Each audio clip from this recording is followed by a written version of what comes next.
Iron Maiden had ascended to an iconic status in a scant 5 years, playing all across the world to countless thousands of fans. After the World Slavery Tour ended in July of 1985, the band took a much-needed break for the remainder of the year and reconvened sometime in the first quarter of 1986 to discuss what direction the next album would take. Adrian Smith sent ripples of change through the band when he presented some songs to Steve Harris that were already basically complete, lyrics and all. While Bruce Dickinson had contributions to make, his songs would not make it onto the album, and all told, Adrian Smith ended up with 3 of his songs on the album, of which one, Wasted Years, is still considered to be one of the band's best songs ever and is played at many live shows to this day. Retaining the same lineup as the 2 prior albums, Iron Maiden further crystallized their chemistry on Somewhere in Time. Adrian and Dave brought their playing to a higher dimension, their solos more passionate and profound, their sense of timing more precise and meaningful, and their harmonies and riffs much more memorable and thought out. Not to mention an ethereal facet embodied in the guitar synthesizers had been discovered, and which further shattered the band's preconceived notions on what they could express in their music. Nico's drumming also was taken on a journey to the next world, with amped-up kick drum beats and mind-freezing fills, snare work, and hi-hats that really fit the songs perfectly. Steve Harris also brought some deep songs to the table, with Caught Somewhere in Time, Heaven Can Wait, and The Loneliness of the Long Distance Runner. These 3 songs are among the band's most eye-opening, with abstract and introspective lyrics and themes that take you on a voyage, from the peaks of emotional turmoil to the valleys of desperation. One term that describes this album perfectly is depth. In taking more time to complete this album, the band were free of their egos for long enough to really dive into their psyches and wrestle with their demons. The result is a very personal, introspective, and liberating record for them.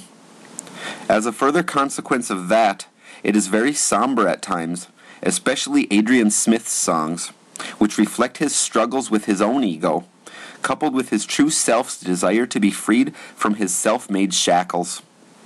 Somewhere in Time is an anomaly in the band's catalog, an eddy current, no pun intended, of creative ability that locked the band into a frenzy of inspiration that they haven't really been able to capture fully since that time. And now, with no further delay, let's cut straight into the band's 6th studio album, 1986's Somewhere in Time. Good day to you all, wanderers. I humbly come before you today to discuss Iron Maiden's creative monsterpiece, Somewhere in Time. As the guys continued to evolve, they naturally brought in more elements of expression to add new dimensions to their sound. Of course, as anything changes or evolves, it will undoubtedly undergo a certain transformation, and it may or may not be comprehensible to the outside world. Somewhere in Time is that kind of entity, and it was a pretty big seller and a big hit at the time of its release, but it remains an enigma and not always talked about among the band's best records. However, I can kind of see where they're coming from. The first time I heard this record, I popped it in and listened to it the day I got it. Even though I thought it was pretty good right away, it took me quite a few listens to really grasp the sheer depth that they reached within themselves to express this kind of a record out into the world. It was kind of a risky move. Many fans of their other works often dismiss this one as not full potential or kind of lackluster, and they often cite the synthesizers as being the contributing cause of their dislike of the album and interfering with the alleged real music on their prior releases up to this point. Personally, I love the synth elements. They add a huge burst of creative and expressive ability to the band's sound, which was already awesome up to this point. And not to mention, it really captures a deeply resonating ambience and soul and adds a lot of color and texture to the moods of this album. There's only so much that I can say, though, to put into words expressing the profundity of this aspect of Somewhere in Time. You just really got to listen to it and feel it, let it breathe in and out of you, so to speak, to really capture that and understand where they were coming from when they made this record, the moods of the album. It's the intangible elements in the background that really lend a lot of strength and integrity and a ton of character to the band, and I feel pretty fortunate to have contacted this aspect of their true inner selves to such a degree through this album's expressive forms. Before I begin this analysis, however, can I say that I highly recommend listening to this album. This is my favorite album by them, and if you're going to listen to it, try and listen to it with an open mind, and listen to it, we'll say 3 to 5 times, to really let it sink in how deep this album really is. And I feel this is the only true way to know the inner machinations of Iron Maiden and how they transcended their preconceived boundaries of what they could do or express, or how they felt about themselves and their place in the grand scheme of the universe. It was a really profound record. So no more delays. Let's begin this skyward journey into 1986's Somewhere in Time. Let's get started with it.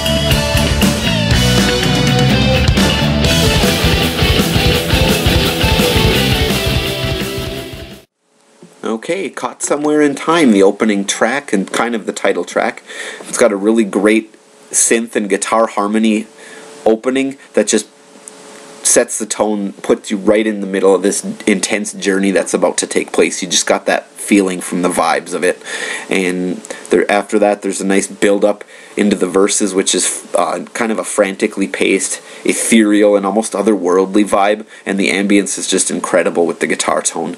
The lyrics really do a good job of alluding to have had a mystical experience of some kind, like an out-of-body or astral flight, and it's just phenomenal. Pre-chorus does a great job of further establishing that, sucking you deeper into this experience, and I love the chanting of "Let Yourself Go," and then the vocals get the reverb added to them. It just feels like it's pushing you right into the middle of this vortex and put you in the setting very well. The chorus is really strong by Bruce on vocals, and they're just in another dimension. A lot of depth and soul. He really captured the essence of the lyrics very well.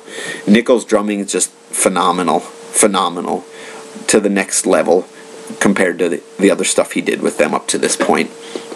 And there's a nice build-up into an instrumental bridge that's really solid, an extended instrumental passage. It's great soloing, which are really passionate and deep and soulful, but also shredding up a storm, and really captures the essence of the mood. I thought Adrian's solos in particular were very profound with the emotional dynamic, and it really fits the mood of the song. The setting is really well laid by everything overall, and I feel like the waves are crashing over me when I listen to it every time, and I really feel caught up in the embrace, and gets me lifted right into this vortex, so to speak. I love the jam session at the end of the song. It seems like kind of a celebration for having had this kind of an experience and surviving it and not wanting it to end, but also being profoundly affected and deeply moved by it. If I had to say anything critical, maybe this nagging notion that Steve was over-fixated on trying to get someone to have a similar experience, but it's a pretty minuscule detail. Let's take a look at the rating, shall we? Caught Somewhere in Time receives a final rating of 12.92 out of 13.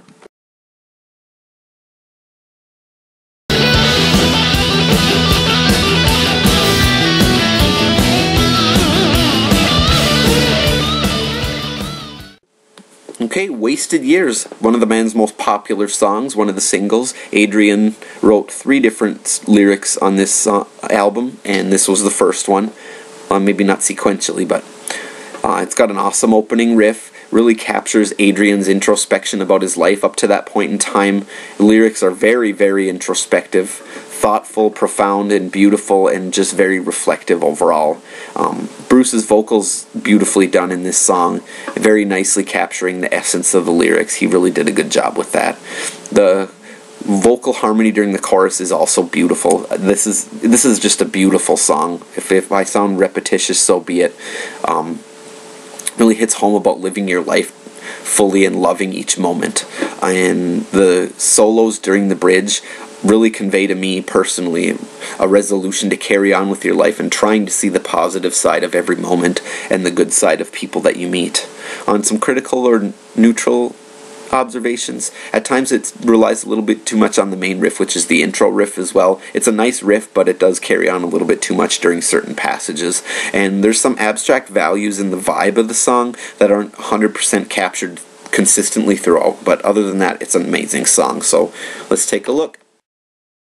And Wasted Years gets 11.75 out of 13.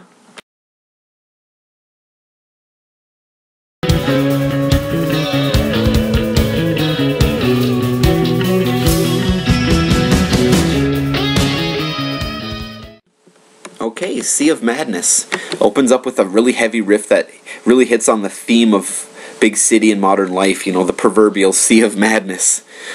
Main verse riff is awesome with some heavy punchy drums to back it up by Nico, both capturing the vibe of the song very well. The lyrics by Adrian are another great example of an introspective look at it. He examines his life and his priorities up to this point and questioning if he wanted to carry on with the band. The pre-chorus guitar riff also does a really good job of projecting the double vision and examining the world and seeing the hypocrisy of humanity. The harmonies on vocals during the chorus are really solid, very well done, add a ton of depth to the mood of the song. The breakdown into the instrumental bridge, it's a really soft passage, it's beautiful. The guitar and the falsetto vocals that Bruce is doing are just chilling. The ambience is amazing in this passage, and the bridge does a really good job of conveying the acceptance of your circumstances in life and moving forward. And I love the tempo shifts, kind of a proggy vibe, but it's not over the top, really conveying the frantic and stressful vibes of living your life, questioning yourself and what to do, and all trying to integrate yourself into the circumstances that you've been born in and growing up into. There's a little harmony after the second chorus that really hits deep, and the solo played during that passage really puts you into the frame of mind of the depression and disenfranchisement that Adrian seems like he was feeling at the time. And at the very end, there's repetition of the song title with vocal harmonies, and the mood that it invokes with the solos in the background as well, really profound, and the helplessness that you can feel at not being able to change people's ways. On neutral or critical observations, the vocals pretty strong overall, but didn't always fully capture the essence of the lyrics. So let's take a peek at the rating. And Sea of Madness's rating? It is 10.87 out of 13.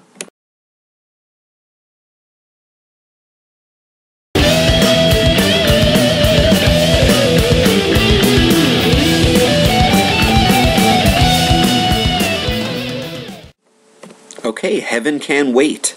It's got a great synth intro that really lays it out for a wild trip, building into a bass and guitar riff, and then the drums into the pre-verse that really sucks you in as he goes in for another ride. Overall, you can really feel like you're on your way to having some sort of transcendent experience. The lyrics are awesome. Steve Harris wrote the lyrics to this one, and I feel like I'm having an out-of-body experience just while listening intently to this song.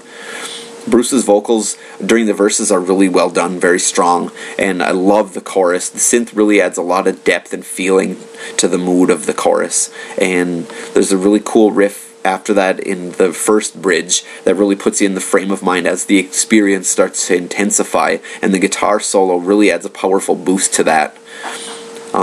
There's a verse bridge, I guess, where he sings "I'll take you to the promised land," and that really puts the voice of the superconscious in my mind when I listen. Very powerful and moving. You can also feel the emphasis as the chanting starts in the background, that he's on the verge of wrestling to not give in fully to this experience, with the guitar build up to the crescendo really noting this beautifully. The second bridge solos are really intense, and you can feel the waves crashing over you as you're led through the gateway right into the center of this void as he's having this experience. The third verse lyrics do a really good job conveying the contemplation as he tries to rationalize and introspect what he's been through and his resolution to capture his life and live it to its fullest with what time he has left. And the ending of the song really gives you a nice afterglow kind of experience, and you can feel what he went through and remained intact despite his fear of loss of control as he felt this while he was going through the experience. On a neutral or critical notes, the chorus is a bit repetitive despite the strong overall vibe, and at times I didn't feel the song was as profound as it could have been. Despite the strong lyrics and mostly strong overall vibes from the arrangement and the instrumentation, the song was projected very well. but they're just those couple nagging points. Anyway, it's a really great song, so let's take a peek at the rating. Heaven Can Wait gets 10.58 out of 13.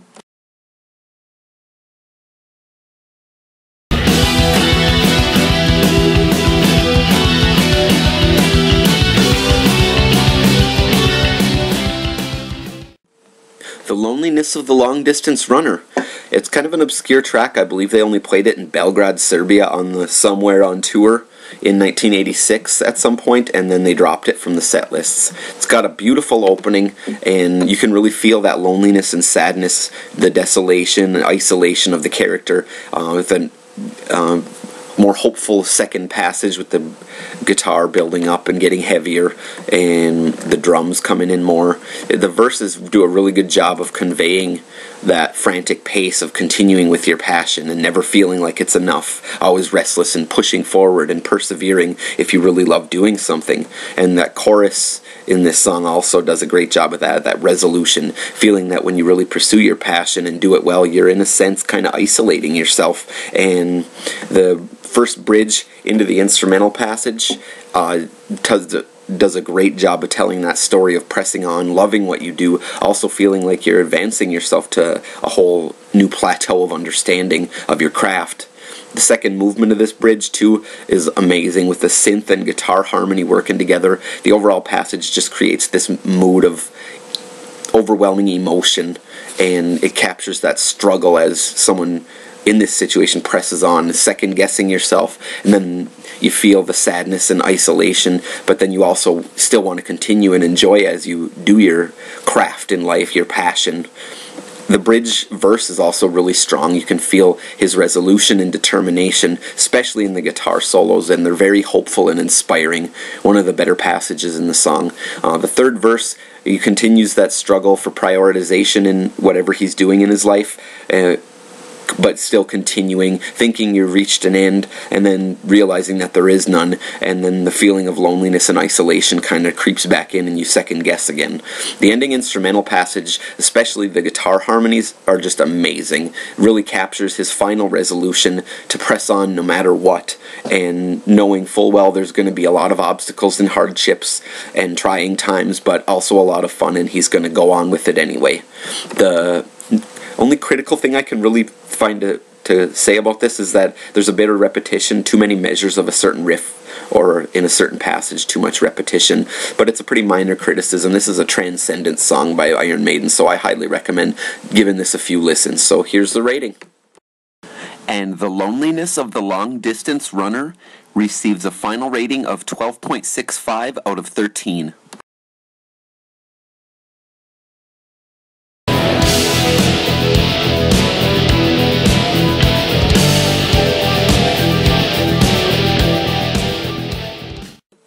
Stranger in a Strange Land opens up with a great tight bass line segueing into a cool guitar and synth riffing, and you can really feel it, the introspective vibe, as Adrian, who wrote the lyrics, goes through an identity crisis and feeling imprisoned within the citadel of his ego. I really love the synth counterpoints and texturing in this song. They do a really good job with the guitar synths melding well with the vibes of the song, and works well with the vocals and every other instrument, capturing the moods superbly. The verses really convey very well the reflection and the meaning of his own life at this point, what he really wanted to do, never finding the most ultimate answers. The bridge verse, so to say, where he sings "No Brave New World," you can really feel the disappointment and shame for having been led astray with mistaken notions regarding the path he chose up to this point in his life, and also the desperation and terror as he explores his innermost thoughts and feeling the walls closing in on himself during the chorus especially. The second verse, reflecting on his past deeds and what he did with the band up to that point, and feeling immortalized and captured, but not feeling a part of that expression anymore, and finally awakening to more of his inward nature as he pushes through these experiences in his life. There's a quiet bridge in the middle of the song, great passionate solo, and you can really feel the contemplative vibe and the exploration as what he can do to get over the tribulations and to continue on with the faith, knowing that he can persevere and express himself despite these tough times he's feeling and this questioning. On some neutral aspects, the little bit much repetition on the vocal parts, and also they feel like they're not quite in it all the time, like Bruce wasn't projecting as much as he could have, didn't maybe like the song all that much, and it really bogs the vibe down, and to feel that lack of projection in an otherwise powerful and introspective, profound song. So, here's the rating. Stranger in a Strange Land gets 9.79 out of 13.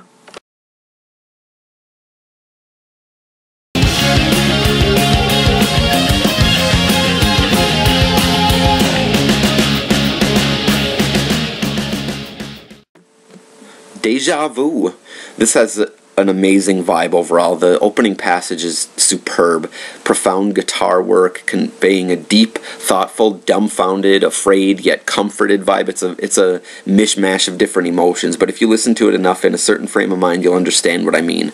All the same, a really great way to start this song. The pre-verse passage, I really love the guitar harmony. The synth adds a ton of depth to the profundity and mystique to having a deja vu or some other kind of mystical experience. And it really, pondering the mysteries of the song's theme as you listen to it. The verses convey really well the sense of awe and also understanding that it's possible to reincarnate, like you feel like this is a repetition of another cycle from a past life. Instrumental passage in the middle has great guitar harmonies. That's one of the highlights of this whole album, but this passage in this song is amazing, projects the subject matter well, and really carries you into the heart of this journey of reflection and trying to understand and rationalize how clairvoyance and other ESP type phenomenon like deja vu are possible, as well as reincarnation and other similar themes. The lyrics are amazingly contemplative in this song and very profound, really capturing the emotions of having that kind of an experience. On some neutral or critical notes, the chorus is good, but the feel like I've been here before repeats a little bit too much, which Iron Maiden does in a lot of their songs, but in any case it's a great song. So let's take a look at the final rating.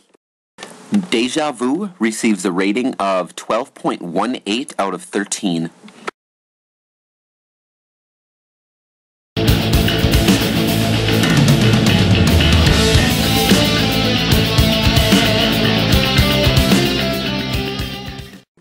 Alright, the ending track, Alexander the Great, the epic, which they have never played live to this day for a quick fact, because allegedly Adrian Smith forgot how to play the solo because he fed it through all kinds of computers to add some certain effects to it and whatnot. I'm not sure if that's the real story or if there's some other reason. In any case, it has a great spoken word intro with some wind blowing in the background. It's Philip speaking, Alexander's father.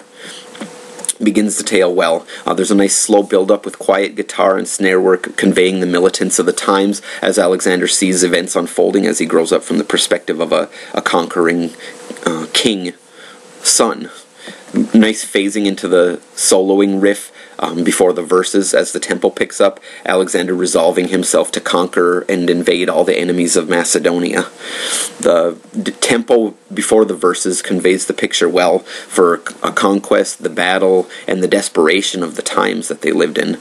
The instrumentation in the verses really conveys well the Macedonian royal lust for conquest, and also doing a great job capturing the veracity of Alexander's appetite to create this huge empire and ruthlessly defeat all of his alleged enemies.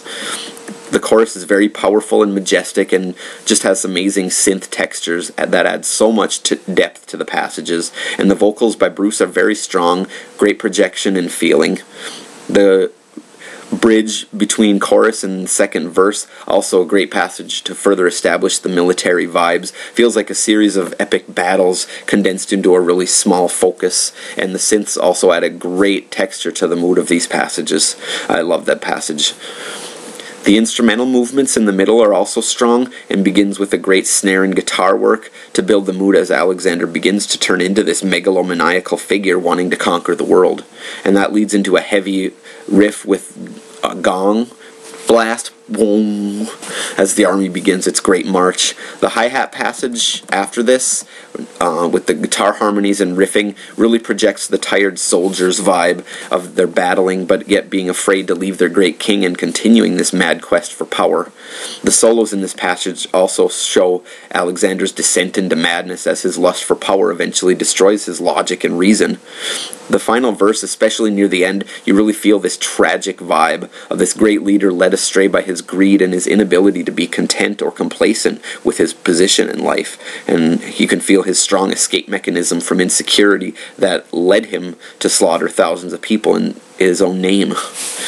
On some neutral, or on a neutral note, or critical note, the lyrics are pretty weak, and it feels too much like quotation from a history book. Definitely could have been tweaked a lot more, and it's the weakest lyrics on a great album for lyrics, and they could have been tweaked quite a bit. But the song itself is powerful enough, and it's amazing, so here's the rating.